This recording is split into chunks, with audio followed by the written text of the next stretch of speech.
I guess when Robin and I knew that there would be some things changing as we moved and came to Warragul and took on a new role in a new house with new friends and getting to know new people, that we didn't quite realise how many other things would be changing as well. But not just for us, for pretty much everyone, everywhere. And it makes me mindful of something that I've thought about for a long time, and that's that the Bible talks about there being all sorts of things in the world that can be shaken and that are shaken at different times. Sometimes perhaps God does the shaking, but I think most of the time it's just the result of the kind of world that we live in. Yet the shaking still happens. And the reason is because there are some unshakable things that perhaps we would want to hold on to that will remain. And one of those things that does remain is the God that we have come to know.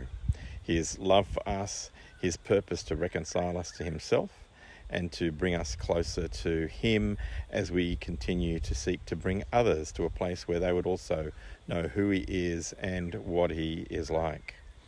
I know that there are going to be even more changes perhaps in the next little while, and so I'll try to come on and talk every now and then, perhaps to pray, perhaps to share something. And one of the things I think that I'll bring forward that I had planned to do in the coming months and years was to develop something that is based on a passage from Romans that talks about the things that we owe to one another. And I guess in these financial times that are difficult for some, it talks about debt and what debt might remain outstanding. And it talks about one continuing debt that does remain outstanding. And that is our debt to love one another. One of the things, I guess, that all these restrictions and social distancing and so on that we're doing are ways of trying to demonstrate and genuinely show love to one another, because we owe that to those that are at greater risk. When it talks about this debt, this owing love to one another, I think about an IOU. And I guess an IOU is something that fortunately I've never been in the position of had to write out and give to somebody. But an IOU, the three initials that are used as an abbreviation, are also something that people in the Christian movement use at different times to talk about three aspects of our life as Christians. That of having an in, an out, and an up. IOU.